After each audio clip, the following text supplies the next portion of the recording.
नमस्ते मित्रों, target coaching classes के ऑनलाइन प्लेटफॉर्म पर आपका बहुत बहुत स्वागत। हम पढ़ रहे हैं राजस्थान का भूगोल और राजस्थान के भूगोल के अंदर अपन ने कल जो चर्चा की थी वो नागौरी उच्च भूमि की चर्चा की थी। नागौरी उच्च भूमि को अपन ने कितने भागों में विभाजित किया था? 3 भागों में। पहला कौन सा था? मकराना श्रेणी। मकराना जो श्रेणी है उस मकराना श्रेणी के अंदर उस प्रकार की चट्टानें पाई जाती है, कायांतरित चट्टानें। और कायांतरित चट्टानों में क्या मिलता है? संगमरमर या मार्बल मिलता है। दूसरी अपन ने किसकी बात की थी? मांगलोद श्रेणी। मांगलोद श्रेणी किस प्रकार की चट्टानों में? अवसादी चट्टानों में। और यहाँ पर क्या मिलता है? जिप्सम मिलता है। तीसरी कौन सी है? जायल श्रेणी। और जायल श्रेणी में क्या है?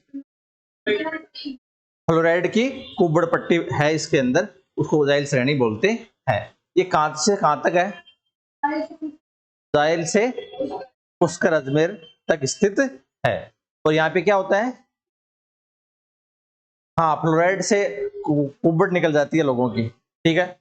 उसके बाद में अपन ने फ्लोराइड की समस्या से सर्वाधिक प्रभावित जिला कौन सा बताया था? नागौर जिला बताया था। ठीक है। नागौरी उस भूमि इतना ही है। उसके बाद में नेक्स्ट गोडवाड़ प्रदेश। गोदावरी नहीं, गोडवाड़ प्रदेश। गोडवाड़ प्रदेश में कौन कौन से जिले शामिल होते हैं? लूणी नदी के आसपास का क्षेत्र गोडवाड़ प्रदेश, या लूणी बेसिन को ही क्या बोलते हैं? गोडवाड़ प्रदेश। इसमें कौन कौन से जिले बताए थे? हाँ, पाली आ गया, बालोतरा, बाड़मेर, जालोर, सांचौर और जोधपुर ग्रामीण, ये इसके अंदर शामिल होते हैं। अजमेर नहीं है। उसके बाद में नेटा या नेस्टा किसको बोलते हैं? वर्षा जल संरक्षण की पद्धति है। उसके बाद में नेक्स्ट छप्पन की पहाड़ियां। छप्पन की पहाड़ियां कहां से कहां तक है? सिवाना से बालोतरा तक। ठीक है। इसके अंदर एक तो कौन सा गांव था? पीपलूद गांव। पीपलूद गांव की क्या विशेषता है? और हाँ, पश्चिमी राजस्थान का माउंट आबू भी कहते हैं। उसके बाद में कौन सा एक नाकोड़ा पर्वत बताया था? यहाँ पे क्या है? नाकोड़ा पर्वत की क्या खासियत है? लिखाया था नहीं लिखाया था? कौन सा मंदिर है यहाँ पे? नाकोड़ा पर्वत पे नाकोड़ा भैरव मंदिर बताया था कि नहीं बताया था? कैसे नहीं लिखाया? लिखवाया था कि नहीं लिखवाया था? लिखवाया था, फिर जाके देखते ही नहीं होना है। उसके बाद में नेक्स्ट जैन मंदिर अपन ने बात की थी। 23वें तीर्थंकर पार्श्वनाथ की बात की थी, यहाँ पे की थी कि नहीं की थी? है ना। उसके बाद में नेक्स्ट हाँ दसनपुरा। हाँ, वो कहाँ पे है? जालोर के अंदर स्थित है। उसके बाद में अपन ने बात की थी हमादा की। किसकी बात की थी? हमादा। तो बालू का स्तूपों को अपन ने 2 भागों में बांटा था। बालू का स्तूप युक्त प्रदेश पश्चिमी मरुस्थलीय प्रदेश था, उसके अपन ने बात की थी। बालू का स्तूप युक्त प्रदेश और बालू का स्तूप मुक्त प्रदेश। बालू का स्तूप युक्त प्रदेश है, इसको अपन ने क्या नाम दिया था? बालू का स्तूप युक्त प्रदेश इर्क बोला था ना। बालू का स्तूप युक्त प्रदेश को इर्क बोला था। और हमादा, बालू का स्तूप मुक्त प्रदेश को हमादा बोला था। ठीक है। हमादा क्या होता है? जो पथरीला मरुस्थल होता है ना, वो कौन सा होता है? हमादा। और अपन ने बात की थी, एक होता रेग की बात की थी। रेग क्या होता है? हमादा के चारों तरफ स्थित मरुस्थल को क्या बोलते हैं? रेग बोलते हैं। और इर्क किसको बोलते हैं? रेतीले टीले होते हैं वहां पे, वो क्या हो गया? इर्क हो गया। ठीक है। तो ये इतना सबको समझ में आ गया। अब लिखो नेक्स्ट लघु मरुस्थल। नेक्स्ट लिखो लघु मरुस्थल किसको कहते हैं? लघु मरुस्थल।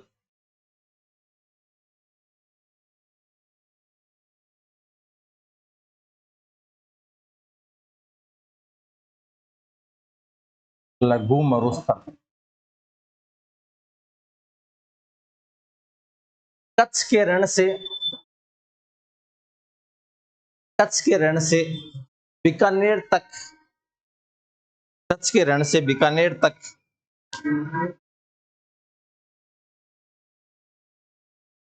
कच्छ का रण हो गया एक साइड में और बीकानेर, उनके बीच का मरुस्थल है वो कौन सा हो गया? लघु मरुस्थल। कच्छ के रण से बीकानेर के मध्य के भाग को लघु मरुस्थल कहते हैं।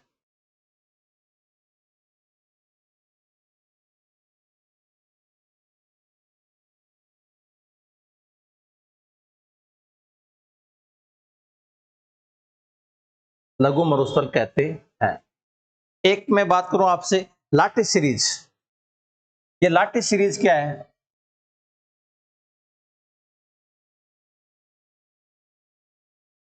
लाटी सीरीज क्या है?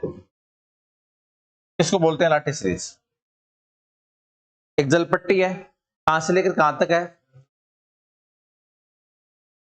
हाँ, मोहनगढ़ कहां पे स्थित है? जैसलमेर। और यहाँ पे कौन सी घास पाई जाती है? इसके अंदर, इस जलपट्टी के अंदर कौन सी घास पाई जाती है? सिवाना घास या सेवण घास? सेवण घास बोलो, सिवाना घास थोड़ी होती है ना? तो एक तरफ है मोहनगढ़ और एक तरफ है पोखरण। तो मोहनगढ़ से, पोखरण से मोहनगढ़ तक है, पोखरण से कहां तक है? मोहनगढ़। और यहां पर एक जलपट्टी है ये, और इस जलपट्टी में जो घास पाई जाती है उस घास का नाम क्या है? सेवण घास। ठीक है, तो लिखो लाटी सीरीज। पोखरण से मोहनगढ़ तक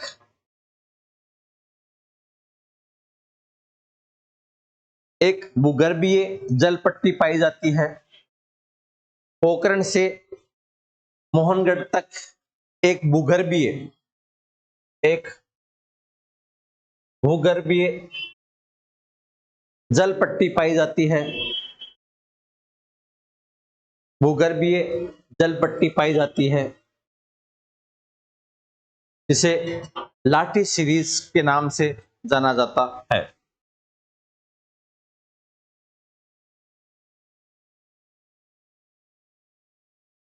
लाटी सीरीज के नाम से जाना जाता है। लाटी सीरीज को मरुस्थल का उद्यान कहते हैं। लाटी सीरीज को मरुस्थल का उद्यान कहते हैं।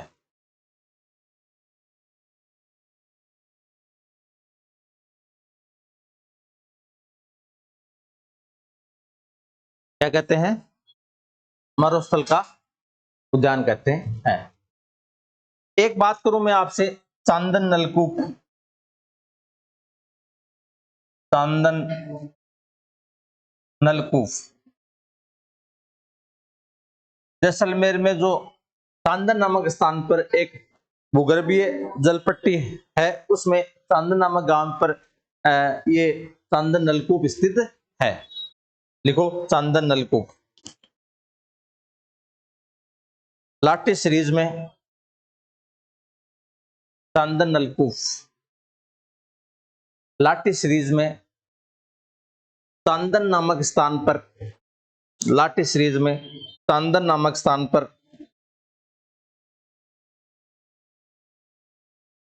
चांदन नामक स्थान पर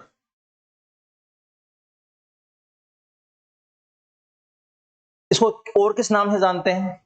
हार का गढ़ा भी कहते हैं। क्या बोलते हैं? हार का गढ़ा। क्या लिखा है? नहीं, आपने क्या लिखा, लाइन क्या लिखी है?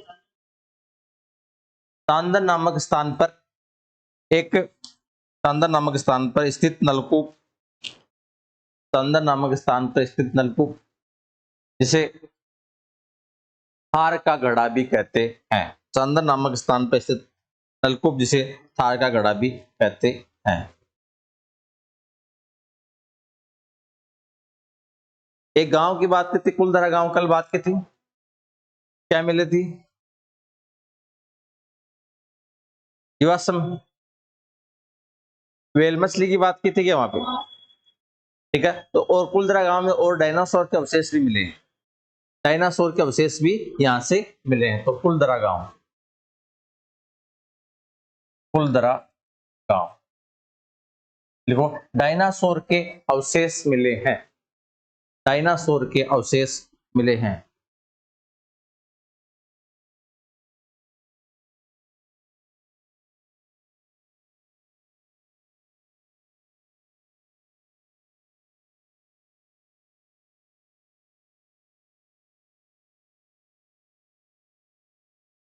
अंदर नलकूप को क्या बोलते हैं? थाड़ का।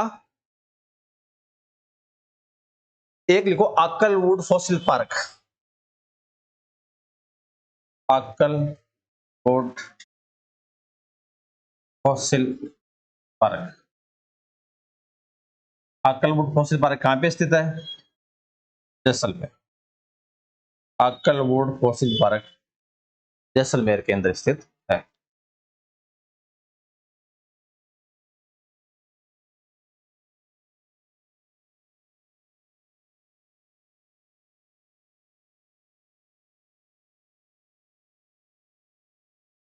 Akal wood fossil park. एक है बाप या बोल्डर, बाप या बोल्डर। बाप क्या है और बोल्डर के छोटे छोटे टर्म है इस क्षेत्र के अंदर जो प्रसिद्ध है, वो आपको याद होनी चाहिए। बाप या बोल्डर फलोदी जिले के बाप नामक स्थान से, देखो फलोदी जिले के बाप नामक स्थान से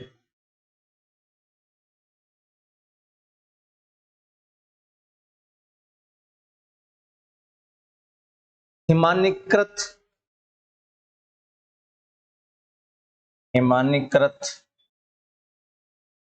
कोलासम, हिमानीकृत कोलासम के अवशेष मिले हैं। बाप नामक स्थान से हिमानीकृत कोलासम के अवशेष मिले हैं। हिमानीकृत कोलासम के अवशेष मिले हैं। अवशेष मिले हैं। हिमानीकृत अवशेष मिले हैं। ठीक है, हिमानीकृत। अब अपन बात करते हैं बालूका स्तूपों की। और बालूका स्तूपों को सबसे पहले किसने विभाजित किया? बालूका स्तूपों।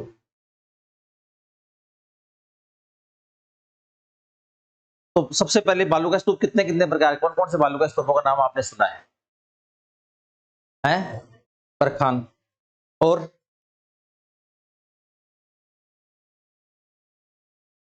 बरखान का नाम सुना है? चीप, बरखान, चीप, अनुधेरी, अनुप्रस्थ, ठीक है, पैराबोलिक,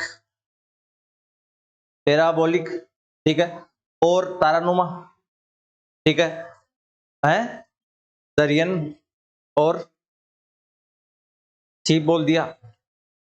और बताओ, अनुधेरी, अनुप्रस्थ है, सफर काफिज, ये नाम है, सफर काफिज। क्या? नेप था। और पवनावर्ती बालूका स्तूप और अर्धचंद्राकार। और बताओ, अवरोधी बालूका स्तूप, बिल्कुल ठीक है, अवरोधी बालूका स्तूप, अर्धचंद्राकार बालूका स्तूप, ठीक है। तो अलग अलग व्यक्तियों ने बालूका स्तूपों के अलग अलग प्रकार बताए, ठीक है। कुछ बालूका स्तूप हैं वो पवन के समानुवर्ती बनते हैं। कुछ बालूका स्तूप जैसे पवन चल रही है उस पवन के समानुवर्ती बालूका स्तूप बन गए, ठीक है। कुछ बालूका स्तूप है उसके लंबवत बन गए। तो एक होता है अनुधेरी और एक होता है अनुप्रस्थ, ठीक है। तो कुछ बालूका स्तूप है वो रेत के समानांतर बन जाते हैं, ठीक है। कुछ समकोण 90 डिग्री पर बन जाते हैं, ठीक है। और कुछ बालूका स्तूप क्या होते हैं, झाड़ियां होती है, तो झाड़ियों के पास में जो बालूका स्तूप बनते हैं, ठीक है। तो कुछ इस प्रकार के बालूका स्तूप होते हैं। कुछ यहाँ पे कोई रुकावट अवरोधात्मक बालूका स्तूप, तो कोई रुकावट आ गई, रेत बह रही है, ठीक है, पवन के साथ में, लेकिन रुकावट आ गई, वहीं बालू का टीला बन गया, तो वो बालू का स्तूप कैसा हो गया? अवरोधात्मक बालू का स्तूप, ठीक है। तो अलग अलग टाइप के बालू का स्तूप होते हैं। तो सबसे पहले लिखो, सबसे पहले वेगनाल्ड नामक व्यक्ति ने बालूका स्तूपों के बारे में बताया, वेगनाल्ड के अनुसार।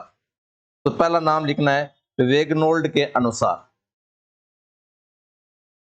वेगनोल्ड के अनुसार,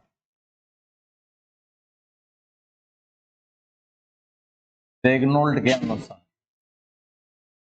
और वेगनोल्ड ने बालूका स्तूप है उसको कितने प्रकार का बताया? 2 प्रकार का। एक तो बरखान और दूसरा क्या बताया? स्टीप। वेगनोल्ड ने बालूका स्तूप 2 प्रकार के बताए, बरखान और स्टीप। दूसरा व्यक्ति है हेक्की के अनुसार, बी नंबर पे लिखो हेक्की के अनुसार, हेक्की के अनुसार। अनुदैर्घ्य, अनुप्रस्थ और पैराबोलिक। हेक्की के अनुसार अनुदैर्घ्य, अनुदैर्घ्य, अनुप्रस्थ और तीसरा पैराबोलिक, पैराबोलिक। अनुदैर्घ्य बालूका स्तूप, अनुप्रस्थ बालूका स्तूप और पैराबोलिक बालूका स्तूप। हेक्की हो गया, वेगनोल्ड आ गया। हेक्की के बाद में हेक्की जैसे नाम है मेकी के अनुसार, मेकी के अनुसार। अगला बालूका स्तूप किसके अनुसार हो जाएगा? मेकी के अनुसार। मेकी में क्या होगा? एक तो हो जाएगा अनुप्रस्थ, अनुदैर्घ्य हो जाएगा, एक हो जाएगा अनुप्रस्थ हो जाएगा, अनुदैर्घ्य, अनुप्रस्थ। एक अपन कर देते हैं बरखान, इसका वर्गीकरण पढ़ रहे हैं मेकी का, है ना। उसको तो अपन ने 2 भागों में, हेक्की ने 2 भागों में बताया, इसने वेगनाल्ड ने 2 प्रकार बताए। हो गया का मतलब नहीं है ना, उसने भी अलग अलग प्रकार के बताए। तो बरखान हो गया, पैराबोलिक हो गया,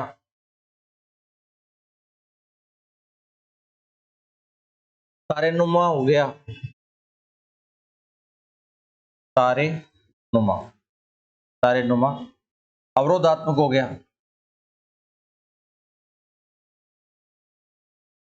अवरोधात्मक हो गया। सफर, अभी अपन ने क्या? सफर काफिज, सफर काफिज बालूका स्तूप। ये किसके अनुसार है? मेकी के अनुसार।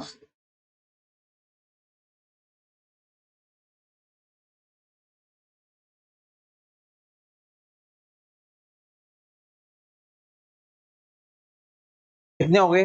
1 2 3 4 5 6 7 8 नंबर पे लिखो नेटवर्क, नेटवर्क बालूका स्तूप। मेकी के अनुसार 8 प्रकार के, हेक्की के अनुसार 3 प्रकार के और वेगनोल्ड के अनुसार 2 प्रकार बालूका, वेगनोल्ड के अनुसार 2 प्रकार के।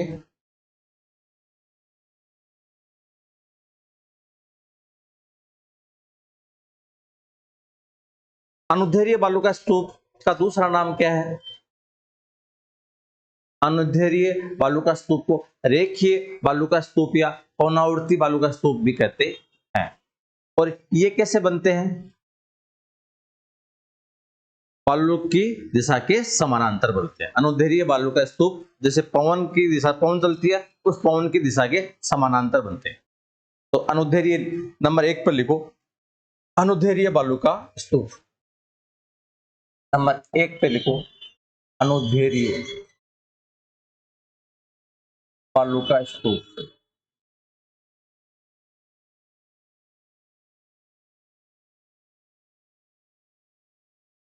रेखीय या रेखीय या पवनावर्ती बालूका स्तूप।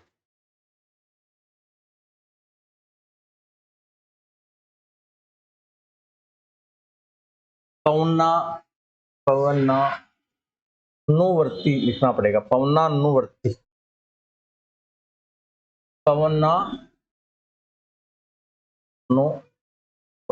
पवनानुवर्ती। पश्चिमी मरुस्थलीय प्रदेश में बालू का स्तूप क्या बनते हैं? पवन की दिशा के समानांतर।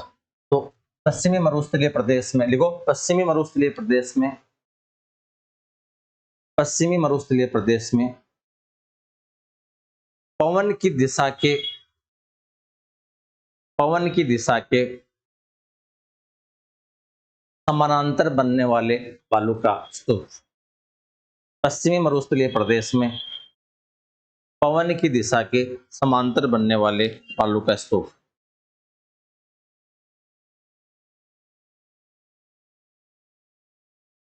राजस्थान में अनुदैर्ध्य बालू का स्तूप, राजस्थान में अनुदैर्ध्य बालू का स्तूप हलोदी, हलोदी, बाड़मेर, बीकानेर, अनूपगढ़,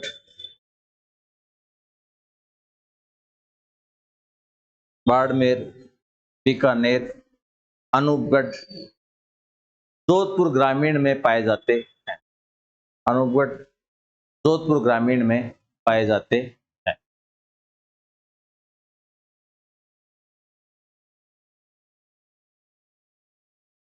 अनुदैर्ध्य बालू का स्तूप।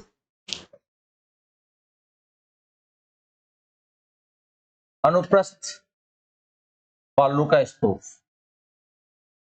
अनुदैर्ध्य बालू का स्तूप और दूसरा है अनुप्रस्थ बालू का स्तूप।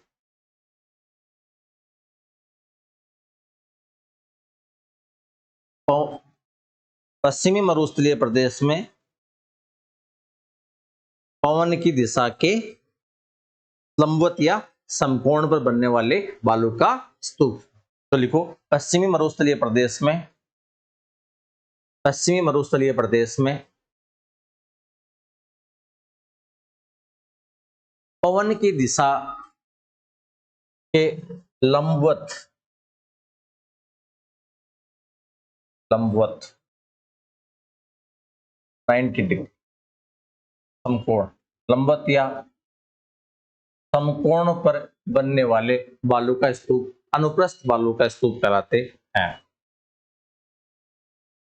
वाले बालू का स्तूप।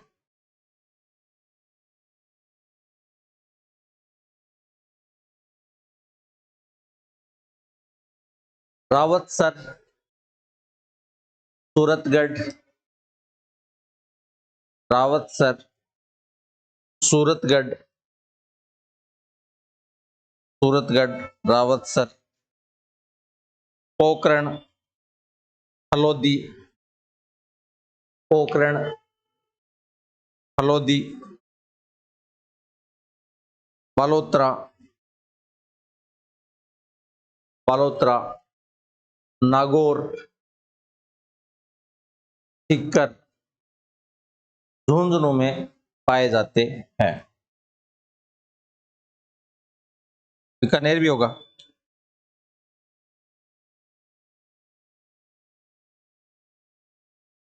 तो सूरतगढ़ आ गया ना। अब लिखो 3 नंबर पर बरखान, 3 नंबर पर लिखो बरखान।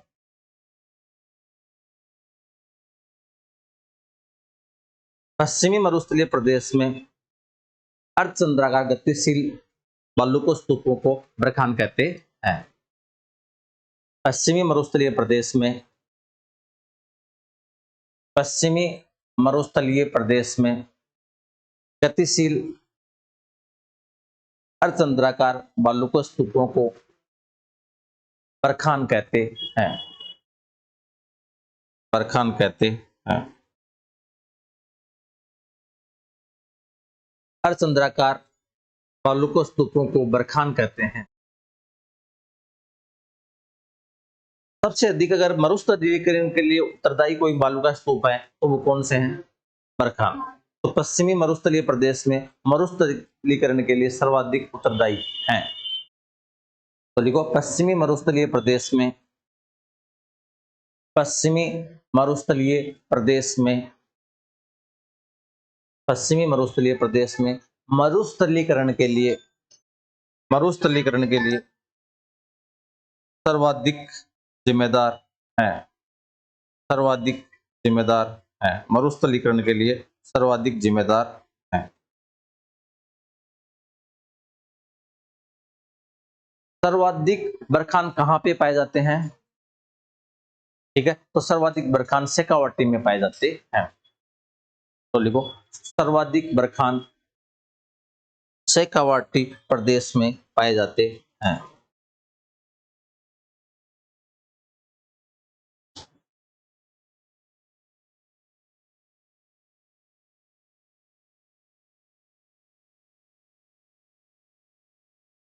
बरखान हो गया। बरखान के बाद में चौथा कौन सा है? पैराबोलिक। इसकी आकृति कैसी होती है? पैराबोलिक। इसकी आकृति जैसे हेयर पिन होती है आपकी। कौन सा बालू का स्तूप आपसे पूछा जाए हेयर पिन के आकार का है, कौन सा हो जाएगा? पैराबोलिक बालू का स्तूप। हेयर यानी लगाते हैं ना हेयर पिन, उसकी आकृति की होता है कौन सा? पैराबोलिक बालू का स्तूप। तो लिखो इसके अंदर संपूर्ण पश्चिमी मरुस्थल, पैराबोलिक संपूर्ण पश्चिमी मरुस्थल प्रदेश में अर्धचंद्राकार, संपूर्ण पश्चिमी मरुस्थल में अर्धचंद्राकार या हेयर पिन की आकृति के बालू का स्तूप, अर्धचंद्राकार या हेयर पिन की आकृति के बालू का स्तूप।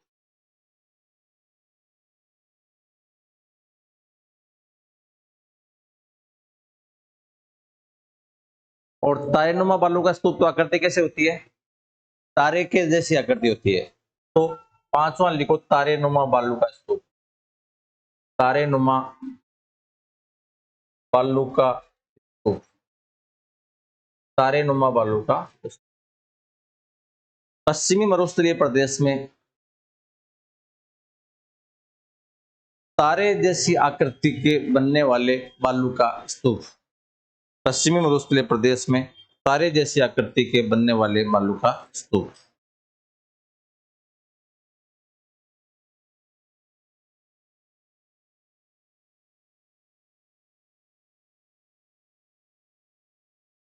तारा बालू का स्तूप है वो कहाँ पे पाए जाते हैं? मोहनगढ़ और सूरतगढ़, मोहनगढ़ जैसलमेर, सूरतगढ़ गंगानगर। तो ये बालू का स्तूप मोहनगढ़ जैसलमेर तथा सूरतगढ़ गंगानगर में पाए जाते हैं। तारेनुमा बालू का स्तूप मोहनगढ़ जैसलमेर तथा सूरतगढ़ गंगानगर में पाए जाते हैं।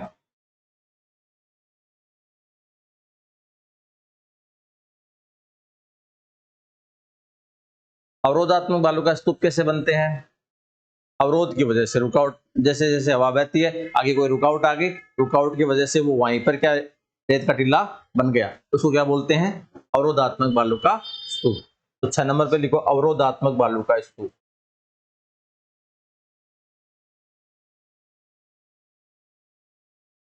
अवरोधात्मक बालू का, अवरोध की वजह, पश्चिमी अवरोध की वजह से बनने वाले बालू का स्तूपों को अवरोधात्मक बालू का स्तूप कहते हैं। अवरोध की वजह से बनने वाले बालू का स्तूपों को अवरोधात्मक बालू का स्तूप कहते हैं।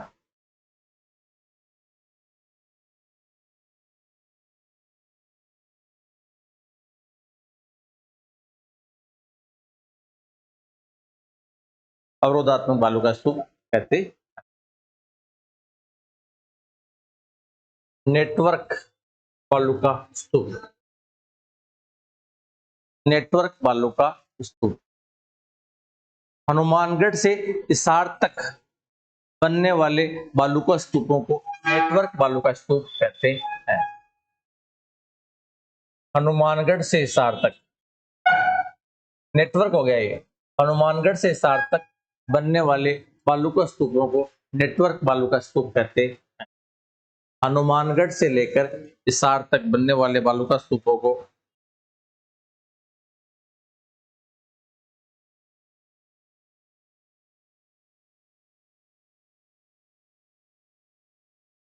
कितने हो गए? सारे हो गए। एक सातवां लिखो, आठवां लिखो, शक्कर का फीस, आठवां लिखो शक्कर का फीस।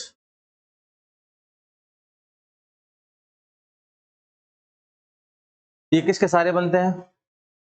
झाड़ियों के सहारे बनने वाले बालू का स्तूप। पश्चिमी मरुस्थलीय प्रदेश में, चक्कर काफी इसमें लिखो, पश्चिमी मरुस्थलीय प्रदेश में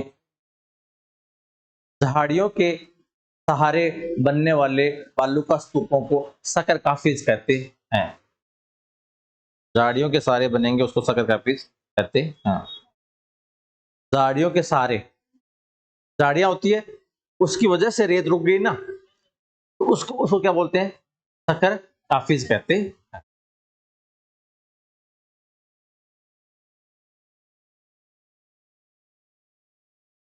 ठीक है। एक नाम आता है मरहो। ये क्या होता है? जैसे बालू का स्तूप है दो आसपास और उसके पास में एक संगड़ा मार्ग है, ठीक है, दो बालू का स्तूप और जाने का एक रास्ता बन गया दोनों के बीच में, उसको क्या बोलते हैं?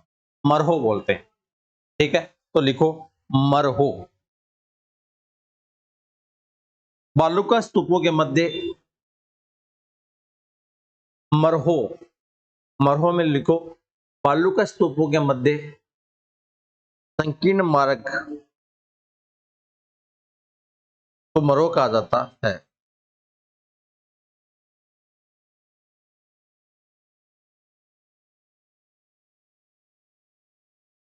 पलाया जिले किनको बोलते हैं? पलाया जिले,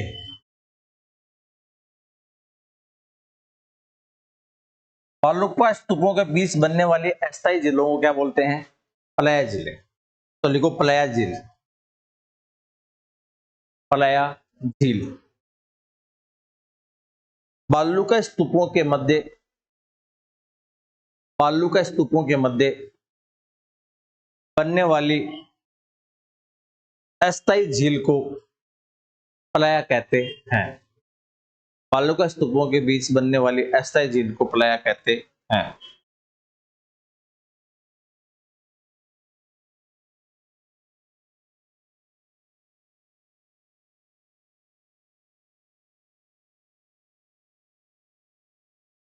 उर्मिका, एक नाम आता है, लिखो उर्मिका। बालू का स्तूप होते हैं और बालू का स्तूप के ऊपर लहरदार संरचना पाई जाती है, लहरें होती है ऐसे, उस लहरदार संरचना को क्या बोलते हैं? उर्मिका। बालू का स्तूप देखा, उसमें लहरें ऐसे होती है, उन लहरों को क्या बोलते हैं? उर्मिका बोलते हैं। तो बालू का स्तूप को लिखो उर्मिका। बालू का स्तूपों पर पाई जाने वाली लहरदार संरचना को उर्मिका कहते हैं। छोटी छोटी होती है, उन छोटी छोटी लहरदार संरचनाओं को क्या बोलते हैं? उर्मिका बोलते हैं। ठीक है, आज के लिए इतना ही। थैंक यू, धन्यवाद।